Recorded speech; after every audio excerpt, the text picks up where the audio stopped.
Rebonjour frères et sœurs, bienvenue à cette huitième partie de notre série à l'école d'Israël. Cette série nous permet, vous le savez très bien, de revisiter l'histoire du peuple d'Israël, l'histoire du peuple de Dieu, de tirer des leçons, d'apprendre des leçons pour notre propre marche, notre propre vie chrétienne aujourd'hui. Huitième partie, et cette huitième partie porte le titre « Dieu a promis, mais tu dois prier ». Dieu a promis mon frère, mais tu dois prier ma sœur. Confions maintenant ce temps à notre Dieu. Éternel des armées, nous prions, nous te rendons grâce. C'est toi qui appointes les temps. Et je crois que tu as appointé celui-ci pour le bien de quelqu'un, pour le bien de chacun de nous. Au nom de Jésus-Christ, je demande que ton esprit prenne contrôle maintenant. Je suis un canal que tu vas utiliser pour bénir un frère, pour bénir une sœur. Il en est ainsi déjà. Ta parole sort pour restaurer. Au nom de Jésus-Christ, il en est ainsi. Amen. Dieu a promis, mais tu dois prier. Voilà le thème de cette huitième partie de la série à l'école d'Israël. Vous savez, frères et sœurs, nous prions bien souvent et nous recevons des réponses de la part de Dieu. Dieu nous dit des choses, nous lisons la parole de Dieu, nous découvrons dans la parole de Dieu des promesses que nous nous approprions. Et Dieu nous dit à différents moments, je vais faire ci, je vais faire cela dans ta vie. Des promesses de Dieu pour nos familles, des promesses de Dieu pour nos différentes situations.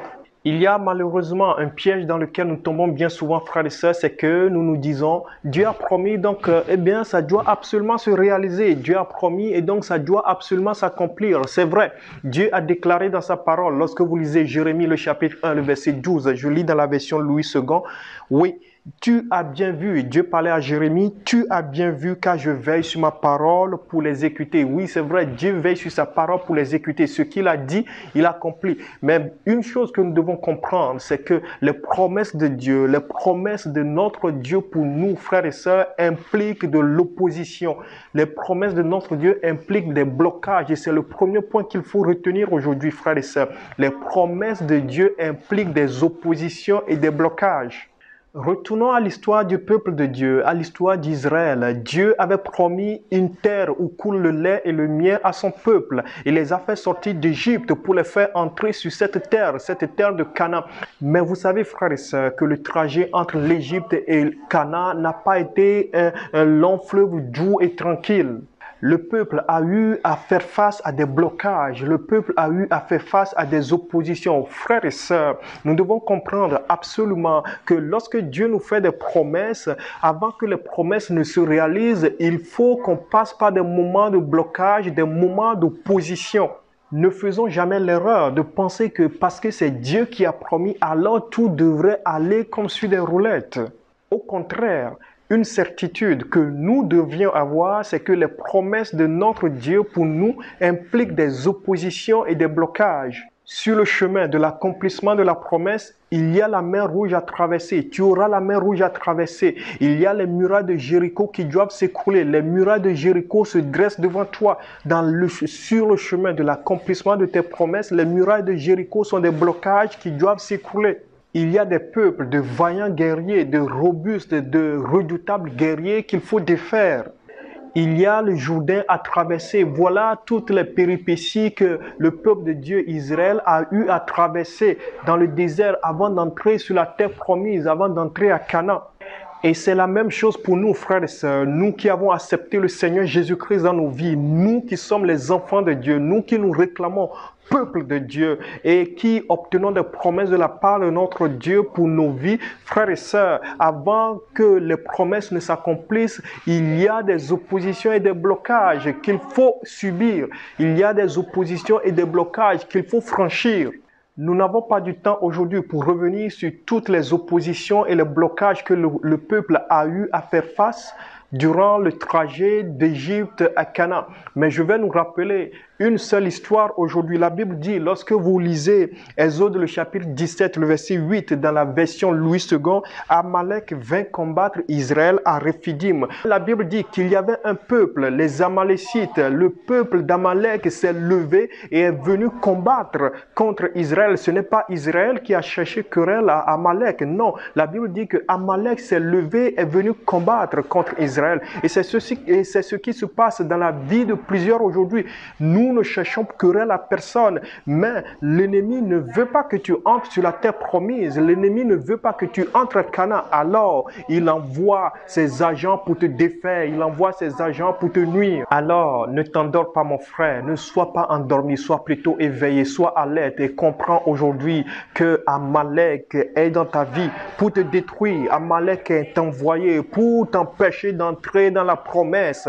Au nom de Jésus-Christ, maintenant que ton esprit soit éveillé et que tu reconnaisses qu'il y a Amalek tout autour de toi qui veut t'empêcher d'entrer à Canaan. La promesse implique des oppositions et des blocages. Mais le second point que tu dois retenir aujourd'hui, mon frère, ma soeur, c'est que la promesse implique la prière. Qu'est-ce qui s'est passé avec le peuple de Dieu, avec Israël, lorsque Amalek est venu les combattre dans le désert, alors qu'ils étaient en route pour la terre promise? La Bible dit, lorsque vous lisez Exode le chapitre 17, du verset 9 au verset 11, dans la version Louis II, alors Moïse dit à Josué, « Choisis-nous des hommes, sors et combat Amalek. Demain, je me tiendrai sur le sommet de la colline, la verge de Dieu dans ma main. » Le verset 10, Josué fit ce que lui avait dit Moïse pour combattre Amalek. Et Moïse, Aaron et Our montèrent au sommet de la colline. Le verset 11, lorsque Moïse élevait sa main, Israël était le plus fort. Et lorsqu'il baissait sa main, Amalek était le plus fort. La Bible dit, lorsque Amalek est venu combattre Israël dans le désert, Moïse a pris une décision. Il a pris la décision d'aller sur le haut de la colline et d'élever les mains vers l'Éternel des armées. Aller sur le haut de la colline, frères et sœurs, et élever les mains vers l'Éternel des armées est synonyme de prière, est synonyme d'aller dans la présence de notre Dieu, d'aller devant la face de l'Éternel des armées et d'invoquer son secours, d'implorer son aide, d'invoquer qu'il envoie sa main puissante pour nous délivrer dans l'opposition ou dans les blocages que nous vivons sur le chemin de l'accomplissement de nos promesses. Frères et sœurs, ce n'est pas la prière que nous manifestons notre victoire sur les blocages et sur les oppositions. Ce n'est pas la prière que nous manifestons notre victoire sur les forces de l'ennemi. Ce n'est pas la prière que nous manifestons notre victoire sur les forces maléfiques, les forces sataniques, les forces démoniaques qui ne veulent pas voir l'accomplissement du plan de Dieu dans nos vies, qui ne veulent pas voir l'accomplissement des promesses de notre Dieu pour nous, frères et sœurs. Et Moïse l'avait très bien compris. Il a pris la décision d'aller sur le haut de la colline, d'élever les mains vers l'Éternel des armées, de prier et d'invoquer la victoire. C'est ce que tu dois faire aussi. Et je le crois au nom de Jésus-Christ que lorsque tu vas entrer dans des moments de prière et demander que la victoire se manifeste sur les forces maléfiques qui veulent te retenir, que les blocages soient ôtés au nom de Jésus-Christ, il en sera ainsi. Je le crois absolument. Tu dois prier, mon frère. Dieu a promis, mais tu dois prier. Dans la prière, nous sommes aussi fortifiés. C'est ce que nous devons comprendre. Au travers de la prière, nous sommes fortifiés. Lorsque les oppositions sont là, lorsque les blocages se présentent et qu'on tend à être découragé, dans la prière, nous sommes fortifiés. Et c'est une raison pour laquelle tu dois encore prier, malgré que la promesse a été déjà faite par notre Dieu. Jésus-Christ, notre Seigneur Jésus-Christ avait la promesse de la gloire, de la résurrection après la mort. Et pourtant, dans le jardin de Gethsemane, nous avons remarqué que le Seigneur Jésus-Christ était affaibli. Et c'est au travers de la prière qu'il a été réconforté. C'est la même chose que tu dois faire. Nous lisons Matthieu le chapitre 26, les versets 36 au verset 39 dans la version Louis II. Et la Bible dit, là-dessus, Jésus alla avec eux dans un lieu appelé Gethsemane. Et il dit aux disciples, asseyez-vous ici pendant que je m'éloignerai pour prier. Il prit avec lui Pierre et les deux fils de Zébédée et il commença à éprouver de la tristesse et des angoisses. Il leur dit alors, mon âme est triste jusqu'à la mort. Restez ici et veillez avec moi. Le verset 39. Et il se jeta sur sa face et pria ainsi, « Mon Père, s'il est possible que cette coupe s'éloigne de moi. Toutefois, non pas ce que je veux, mais ce que tu veux. » Au travers de cette prière que le Seigneur Jésus-Christ a faite, il a été fortifié par notre Dieu. Frères et sœurs, Jésus-Christ avait la promesse de la gloire et de la résurrection après la mort. Et pourtant, il était découragé, il était attristé. Au travers de la prière, il a été fortifié pour le reste de la marche jusqu'à la croix. Frères et sœurs, la promesse implique la prière. Dans la prière, Dieu montre la direction à suivre. Dans la prière, Dieu montre le chemin à prendre. Dans la prière, Dieu montre la voie à suivre. Dans la prière, Dieu montre la voie à écouter. Dans la prière, Dieu montre le choix à faire. Dans la prière, Dieu montre la décision à prendre. Face au blocage, face aux oppositions, Dieu dit quoi faire. Lorsque tu vas prier, Dieu te montrera quelle décision prendre. Dans la prière, Dieu montre la stratégie à adopter pour surmonter les blocages. Dieu montre la stratégie à adopter pour surmonter les oppositions. Dans la prière, Dieu parle, Dieu montre la voie. Dans la prière, frères et sœurs, la prière, oui, tu en as besoin. La promesse que tu as reçue implique la prière. Tu dois prier. Dieu a promis, mais tu dois prier. Plusieurs pensent que nous n'avons plus besoin de prier aujourd'hui. Et c'est un mensonge que l'ennemi veut faire croire à plusieurs.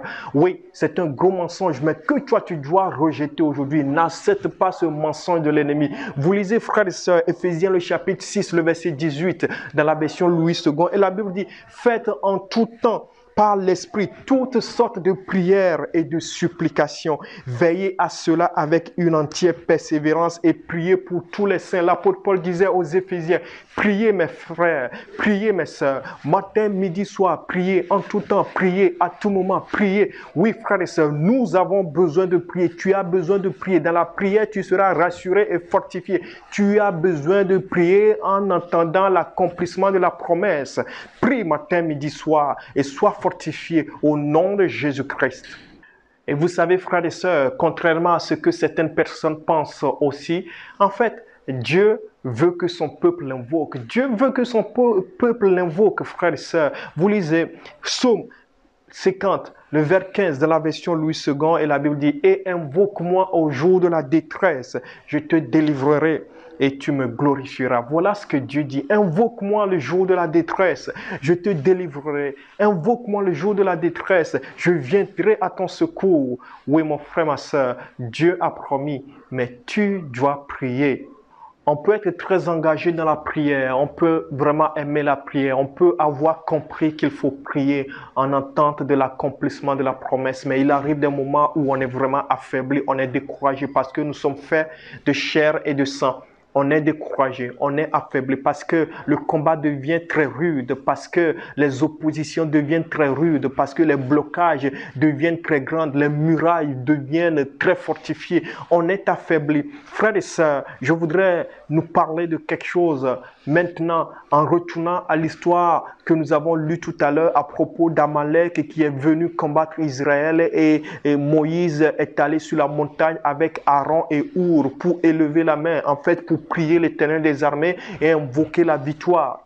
La Bible dit, lorsque vous lisez Exode, le chapitre 17, les versets 12 et 13 dans la version Louis II, les mains de Moïse étant fatiguées, ils prirent une pierre qu'ils placèrent sous lui et il s'assit dessus. Aaron et Our soutenaient ses mains l'un d'un côté, l'autre de l'autre et ses mains restaient fermes jusqu'au coucher. J'ai lu le verset 12 de Exode, le chapitre 17. On découvre là, la Bible dit que Moïse qui élevait la main, à des moments il arrivait qu'il soit affaibli parce que rappelez-vous, nous avions déjà lu que Moïse était allé sur le haut de la colline et levait les mains pour prier, oui, invoquer la victoire. Et chaque fois qu'il avait les mains levées, eh bien, le peuple de Dieu avait la victoire. Mais quand il s'affaiblissait et puis il baissait les mains, c'est plutôt Amalek qui avait la victoire sur Josué et le peuple de Dieu. Mais la Bible dit que Aaron et Our, oui, ils ont pris la décision de soutenir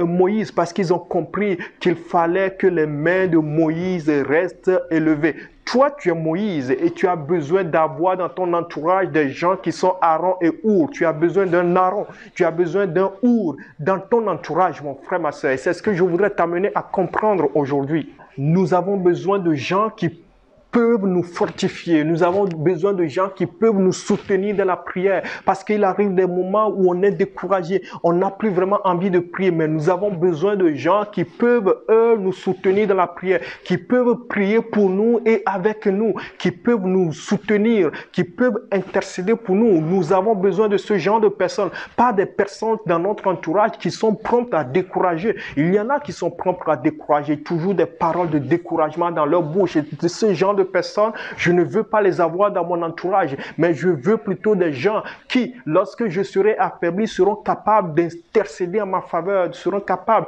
de dire, Mauko, Dieu te soutient, Mauko, sois fortifié, Dieu est au contrôle, Dieu te donne la victoire. J'ai besoin de ce genre de personnes dans ma vie. Frère et sœur, tu as besoin de ce genre de personnes. Tu as besoin d'un Aaron et d'un Our dans ta vie. Toi, tu es Moïse. Tes mains vont être affaiblies à certains moments, mais Aaron et Our vont te soutenir. Ils vont mettre une pierre sous toi pour que tu sois assis dessus. Ils vont élever tes mains, ils vont te soutenir l'un d'un côté, l'un de l'autre, afin que la victoire soit obtenue au travers de la prière, mon frère, ma soeur. Éloigne de toi toutes ces personnes qui découragent et rapproche-toi de personnes qui peuvent te soutenir dans la prière. Et lorsque vous lisez Exode le chapitre 12, le verset 13, la Bible dit que « Et Josué vainquit Amalek et son peuple au tranchant de l'épée, parce que tout simplement les mains de Moïse étaient restées élevées, Aaron et Our le soutenant. » Au bout de la prière, tu auras la victoire sur les oppositions. Au bout de la prière, les blocages seront ôtés. Mais quand tu seras affaibli dans la prière, Aaron et Our dans ton entourage doivent te soutenir.